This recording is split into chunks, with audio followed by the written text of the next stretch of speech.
And then, you know, the second thing I get asked about a lot is the water, right? To me, like everything changed one day in the water when I found a comfort level that, you know, like it's like running.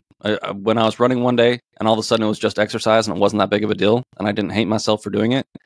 And I kind of got out of that fight or flight thing, you know, like just running at 180 beats per minute just because that's what you do.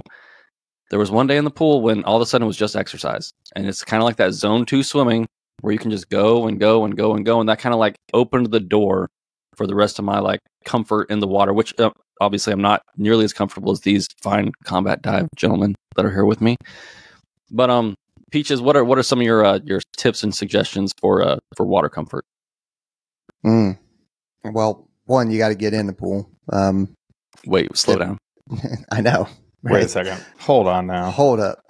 So yeah, and we are no longer in that time where people are, you know, pools are closed and stuff like that. So, so to caveat that, or maybe I don't know if that's the correct use of the term. You just go. Anyway, you're good. Just go.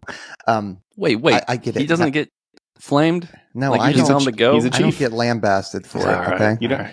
Wow, lambasted's a great word. Get lambasted for it.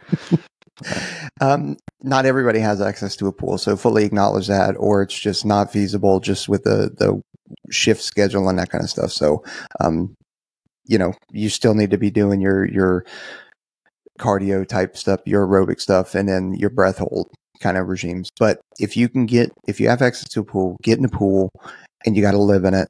You really do. And I mean doing underwaters safely with a spotter or with a lifeguard that is tracking that you're doing underwater stuff, but you got to go subsurface because you're not just swimming is going to help you aerobically, but it's not going to help you underwater. And just play. It doesn't have to be serious. Like, oh my God, okay, I'm doing buddy breathing. I'm doing something. It could just be, I don't know. I know. Go find an underwater hockey league. Like, yeah, that's what I'm saying. Go hit in deep end fitness. Like if there's a deep end fitness in your area, find them and go. I bet you'll go to a lot more and you'll full up, sign up, but at least because I think they do try out, like they do. Hey, come try out. Yeah. So just go do it because it's fun and that will get you comfortable. And I was going to say, when we had swim team, we do sharks and minnows. So it's a very similar kind of thing, right? It's essentially wrestling underneath the water, which is kind of what underwater hockey is, or the underwater torpedo league. If you watch any of those videos, it is full up wrestling underneath the water.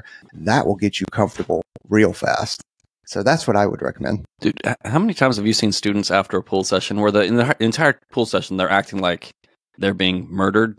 You know, doing like 25-meter underwaters, and you're like, okay, time to play like underwater hockey. Yeah. And all of a sudden, all of these dudes have like 2.5-minute breath holds while wrestling with each other underwater. You're like, what were you complaining about?